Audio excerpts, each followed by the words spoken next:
A very good evening to all of you. Welcome to Ada 24/7 Law Entrance YouTube channel. Okay, I think it's good afternoon. Okay, good afternoon, good evening both. Okay, देखिए हम लोग क्या कर रहे थे, CLAT 2020 का previous year paper में जो लीगल पोर्शन है उसका मैं एक एक पैराग्राफ आप लोग को समझा रही थी और आज हम लोग पैराग्राफ 4 को कंप्लीट करेंगे क्योंकि आप जानते हैं कि क्लैट 2020 में आप लोग के 8 पैराग्राफ आए थे लीगल के, बहुत ही इजी है। जो भी मेरे साथ एनालिसिस कर रहा है वो खुद एनालिसिस कर सकता है कि अरे यार ये सब तो कुछ भी चेंज नहीं हुआ है। जैसे कई लोग बच्चे डर गए हैं कि यार पेपर पैटर्न चेंज हो गया। अरे बाबा क्या चेंज हुआ है, बस एक पैराग्राफ ही तो लिख दिया गया है और पैराग्राफ वो भी बिल्कुल बच्चों वाला। क्या आप लोग अनसीन पैसेज नहीं करते हैं 12th क्लास तक? वही अनसीन पैसेज तो बस आप लोग को सॉल्व करना है। और इसमें क्या है फायदा ना कि जो आपको टीचर कंटेंट पढ़ा देगा ना उसी कंटेंट में से आप लोग के अनसीन पैसेज गिवन होंगे। और एक आज गुड न्यूज भी आप लोग को शेयर करने जा रही हूँ। गुड न्यूज ये है कि अब क्लैट का ना रीजनल लैंग्वेज में भी कंडक्ट होने का बात हो रहा है। जो हम लोगों के लॉ मिनिस्टर हैं दैट इज किरण रिजिजू, उन्होंने बार काउंसिल ऑफ इंडिया, आप जानते हैं कि बार काउंसिल ऑफ इंडिया जो कि जितने भी लीगल यूनिवर्सिटीज हैं उनको उनके मतलब सब यूनिवर्सिटीज को उनके दायरे में रहना होता है। जो भी rules regulations bar council of India करता है दे हैव टू फॉलो। तो किसी ने पिटीशन फाइल किया था दिल्ली हाई कोर्ट में कि भाई क्लैट या कोई भी लॉ एंट्रेंस एग्जाम हो वो रीजनल लैंग्वेज में भी होना चाहिए, क्योंकि हम भी जानते हैं कि आप लोग का जो भी डिस्ट्रिक्ट कोर्ट होता है, जो डिस्ट्रिक्ट लॉयर होते हैं वो लोकल लैंग्वेज में ही तो भाई समझते हैं और उसको कंडक्ट करते हैं। सो दैट्स वाई ये बहुत ही अच्छा अपॉर्चुनिटी है उन बच्चों के लिए जो कि भाई बाहर मतलब रीजनल इंग्लिश को इतना अच्छे से नहीं समझ पाते। और क्लैट हम भी जानते हैं कि क्लैट आप लोग का इंग्लिश मीडियम में आता है। बाकी भले ही बीएचयू हो गया, आप लोग का एमएससीटी हो गया, ये आप लोग का हिंदी में आता है, लेकिन क्लैट टोटली इंग्लिश में आता है। सो फ्यूचर में प्रेयर करिए कि आप लोग का क्लैट रीजनल लैंग्वेज में हो जाए ताकि सब बच्चों को बेनिफिट मिले जो कि हाँ नेशनल लॉ यूनिवर्सिटी में आना चाहते हैं।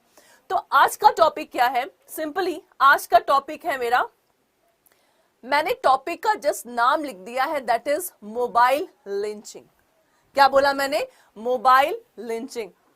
इसका मतलब क्या? ये मोबाइल आपका, ये जो मोबाइल आप लोग यूज करते हैं that is mobile? The answer is no. इस मोबाइल का सिंपली मतलब क्या होता है? मतलब भीड़। भीड़ जब क्या करती है, किसी को मार देती है। एक बात बताइए, कानून किसके हाथ में है? कानून जो हम लोग का लॉ बनाता है और जो जज होते हैं, जज भाई पनिशमेंट देता है। जज का तो काम ही यही है, जज का प्रोफेशन भी यही है। अब मान लो जज का प्रोफेशन अगर हम जैसे नॉर्मल इंसान लेंगे तो जज का जरूरत ही क्या है, राइट? ये टॉपिक कब अराइज हुआ? एक रियल का घटना देखो। जो स्टूडेंट्स पेपर पढ़ते हैं ना, तो जो पेपर पढ़ते हैं उनके लिए तो ये सब चीजें कुछ नहीं है, क्योंकि ये सब आए दिन आप लोग के पेपर में होता रहता है, पेपर में आता रहता है। तो ये पैराग्राफ किस चीज का है? आप सब लोग पालघर को तो जानते होंगे। पालघर डिस्ट्रिक्ट का जो ये केस है बहुत ही फेमस हुआ था, न्यूज चैनल में आ रहा था। तो देखो ये सारे टॉपिक्स आप लोग के न्यूज चैनल्स में भी आते हैं। तो पालघर मामले में क्या था, एक सिंपली फर्स्ट पैराग्राफ आप लोग को समझ में आ जाएगा।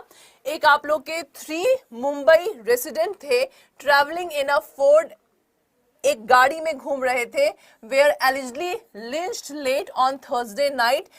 मतलब 3 लोग घूम रहे थे, जा रहे थे, वहां के विलेजर्स क्या किए, उनको पकड़ के मार दिया, तीनों मर गए। अब ये केस अराइज हो गया कि वे ये विलेजर्स कौन से? माना कि भाई इंडिया में सोवरेन हम लोग का पीपल होता है, क्योंकि पीपल ही इलेक्ट करते हैं तब जाके मेंबर ऑफ पार्लियामेंट्स बनते हैं। तो क्या पीपल अब कानून भी अपने हाथ में ले लेगा? ये क्वेश्चन राइज हो गया था। तो मोबाइल लिंचिंग यही है कि जब लोग क्या होता है, भीड़ इकट्ठा होके जब किसी को मर्डर नहीं मतलब किसी को मार देती है, तो ये आप लोग का मोबाइल लिंचिंग कहलाता है। अब जो वहां के विलेजर्स थे, क्यों उन्होंने अटैक किया? क्योंकि भाई चोरी डकैती उनके गांव में बहुत हो रहा था। तो जो भी हाईवे पे जा रहा था वो सबको ना शक की निगाहों से देख रहे थे। तो ये भी भाई 3 लोग जा रहे थे वहां हाईवे पे, अटैक कर लिया, मर गए बेचारे। तो अब ये क्वेश्चन राइज होता है, यही पैराग्राफ का पूरा क्या है, मेन मोटिव है। देखिए a large mob of villagers surrounded the car within the matter of minutes and started attacking it with stick. किस-किस से अटैक किया देखो, स्टिक से, आयरन रॉड से, and their bare hand leading to the death of all the 3 occupants. मतलब तीनों की तीनों मर गए. तो who the hell villagers are, जिन्होंने कानून को अपने हाथ में बिना कुछ दिए, मतलब डिसीजन खुद ही दे दिया कि ना यही होंगे जो चोर डकैती कर रहे हैं. देखिए यही आप लोग का पैराग्राफ है. उसके बाद देखिए और कुछ भी नहीं है. One of our patrolling vehicle later spotted that the severely, मतलब उसके बाद क्या हुआ, जब तीनों को मार दिया विलेजर्स ने, उसके बाद जो मतलब पुलिस वाले पेट्रोलिंग कर रहे थे, उन्होंने देखा कि भाई वो इंजर्ड पर्सन क्या है, तीनों पड़े हैं, मतलब पड़े हैं, तो उन्होंने गाड़ी अपना स्टॉप किया. उसके बाद our team has also attacked by the mob and the vehicle pelted with the stone. मतलब गांव वाले पुलिस वालों को भी नहीं छोड़ा, उनको भी पत्थर वत्थर मारने लगे. लो, so our personnel had to flee and were unable to rescue the victim. मतलब पुलिस को भी भागना पड़ा क्योंकि भाई भीड़ है, भीड़ का सामना एक अकेला इंसान कैसे कर पाएगा. और A wireless alert was sent to the letter apprising all the police station. मतलब फिर सारे पुलिस स्टेशन के आसपास को सूचना दिया गया. And unit of the incident following which reinforcement were sent to the village and the combining operation has undertaken. मतलब सब पुलिस वालों को एक तरह से चेतावनी दे दी गई, सब आ गए. जब भारी मात्रा में पुलिस आई तब तो भाई विलेजर्स को पीछे हटना पड़ेगा, लेकिन 3 लोगों का जान थोड़ा वापस आ सकता है. तो सिंपली प्राइमा फेसी. अब प्राइमा फेसी वर्ड क्या गिवन है, प्राइमा फेसी का मतलब प्रथम दृष्टि से, मतलब from the very first sight. Prima facie information indicate that the trio were mistaken for, मतलब जो तीनों थे वो भाई गलती से विलेजर्स ने क्या समझ रखा, थीव समझ रखा और उनको चोर समझ के उनपे अटैक किया. The villagers on the edge due to the, villagers क्या थे भाई, लॉकडाउन के चक्कर में आप भी जानते हैं कोरोना से क्या आप लोग का जिंदगी यहाँ से वहां हो गया. तो लॉकडाउन में उस गांव में बहुत सारी चीजों का चोरी हो रहा था. For the past few days several rumours have been doing the round on social media about the thieves and dacoit. मतलब विलेजर्स वाले ठीक है, विलेजर्स वाले माना कि उनके गांव में चोरी डकैती हो रहा है, बट इट डजंट मीन कि वो हर किसी पे अटैक कर देंगे. यही चीज किया विलेजर्स वालों ने. यही आप लोग का पैराग्राफ है, ये आप लोग का द हिंदू पेपर से लिया गया है, रिटन बाय द आलोक देशपांडे, 2020 का ये बात है. ठीक है, तो अब आप लोग का इसी केस के ऊपर आप लोग का अब केस है, क्वेश्चन है, क्वेश्चन आप लोग को सॉल्व करना है. तो बताइए क्या आप लोग को ये क्वेश्चन हार्ड लगा, ये पैराग्राफ आप लोग को हार्ड लगा? कुछ नहीं हार्ड है. कंटेंट जो आप लोग का सिलेबस पहले से ही आ रहा था लॉ का, उसको पढ़िए. न्यूज़पेपर का हैबिट डाल लीजिए रीडिंग का, आप लोग का एग्जाम इजीली क्लियर हो जाएगा. अब देखते हैं पहला क्वेश्चन क्या है आप लोग का. Which of the following statement given below justify the criminalization of the mob lynching?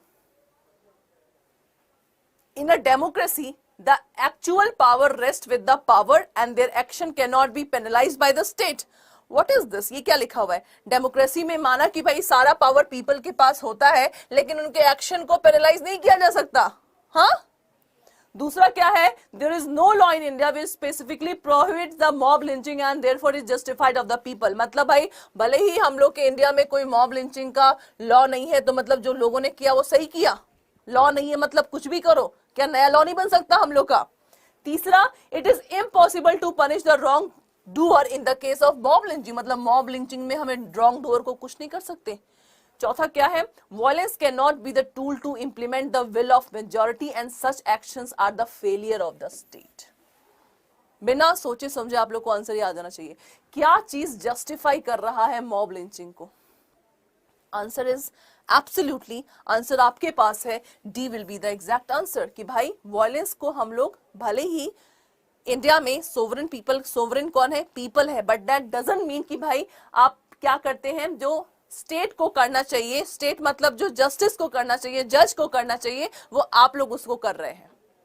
ठीक है, सो फर्स्ट का D is the exact answer. Now second one, which of the following statement justify the criminalization of mob lynching as a distinct offense apart from the murder? मतलब murder is different thing and mob lynching is different thing. बताइए इसका exact answer क्या होगा? The offense of murder is committed by the single individual or the group, but mob lynching involve a large group of individual. बिल्कुल सही एक तरह से. दूसरा क्या है, When the violence is committed by mob, it's create the situation of terror. बिल्कुल भाई, डर पैदा हो जाएगा. And anarchy having potential to disturb the public peace for the longer period. बिल्कुल हाँ भाई, लोगों में डर पैदा हो जाएगा. सही है बिल्कुल. तीसरा है mob lynching is an offense which support the idea of might is right. Might is right मतलब एक बार जो मैंने कमिटमेंट कर दिया फिर मैं अपने आप की भी नहीं सुनता. मतलब might is right का मतलब लोगों ने जो कर दिया दैट इज राइट, वो गलत हो ही नहीं सकता. एक होता भी ना, लोग भेड़ की चाल चलते हैं, एक मार रहा है सब उस पर टूट पड़ते हैं. And it can not be accepted in a democratic society. बिल्कुल सही है, ऑल ऑफ द अबव. कौन सा स्टेटमेंट जस्टिफाई कर रहा है criminalisation of the mob lynching as a distinct offence apart from the murder? I think मुझे तो सारे ही लग रहे हैं. आप लोगों को? बिल्कुल सही, all of the above is the exact answer. Good, okay. Now, the above passage states about the existence of rumor in the area regarding the thieves and dacoits robbing in the village. This okay. In the light of this proposition, which of the following is correct? मतलब भाई गांव में चोरी डकैती हो रही थी, इसमें से कौन सा आप लोग का सही है? Which of the following is the correct one? Okay? अच्छा, ऑप्शन देखिए, मैं ऑप्शन 4 है, पीछे एक नीचे छुपा हुआ है. The villagers should not be punished as there was a genuine mistake on their part. अच्छा जी. फोर्थ का ना, थर्ड क्वेश्चन है ये, थर्ड का. The villagers should not be punished.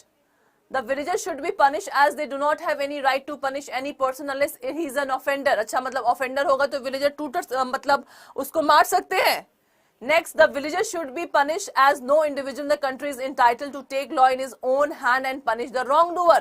सी का तो भाई मुझे बात सही लग रहा है, डी भी पढ़ लेती हूँ क्या है.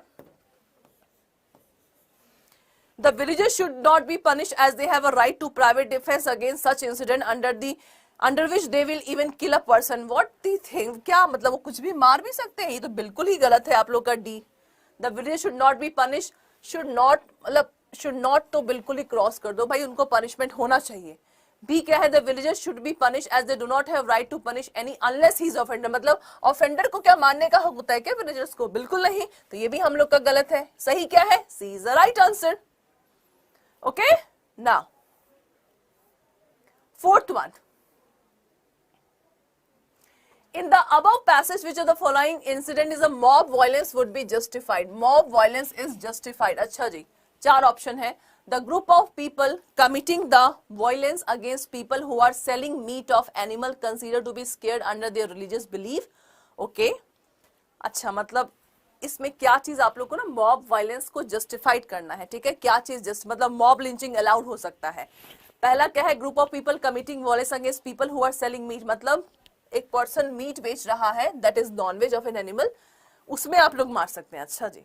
बी क्या है? The resident of a boys hostel caught a drug peddler. Drug peddler को पकड़ा selling the drugs in their hostel and killed by beating. मतलब एक ड्रग्स पैडलर को मार दिया, एक मीट बेचने वाले को मार दिया. The villager injured a women bye pelting stone और हर कंसीडरिंग हर टू बिविच्ड. जुड़ैल है.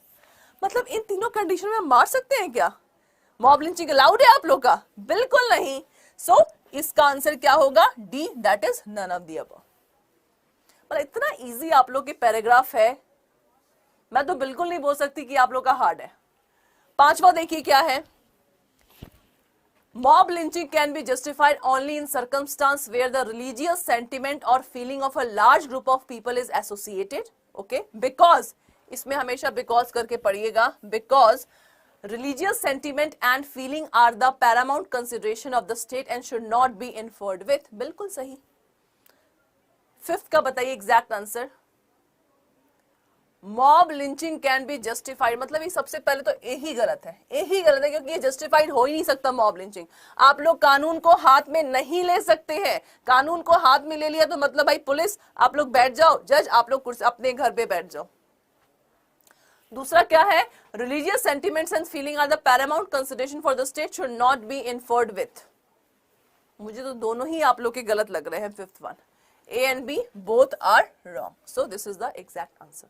सो this is all about your fourth paragraph. इसी तरह हम लोग एक एक पैराग्राफ को करते रहेंगे होप सो आप लोग को पैराग्राफ समझ में आ रहा होगा। इसी तरह क्लैट 2020 के हम सारे पैराग्राफ करेंगे, क्लैट 2021 के हम लोग सारे पैराग्राफ करेंगे और सैंपल क्वेश्चंस भी सॉल्व करेंगे, जिससे आप लोग का कॉन्सेप्ट और भी क्लियर हो। और इस चैनल को लाइक और सब्सक्राइब करना मत भूलिए। आप लोग का इंपॉर्टेंट इंफॉर्मेशन जल्द ही आने वाला है। न्यू बैच को लेके हम लोग जल्द ही अनाउंस करने वाले हैं law entrance YouTube channel of अड्डा 24/7। Have a nice day.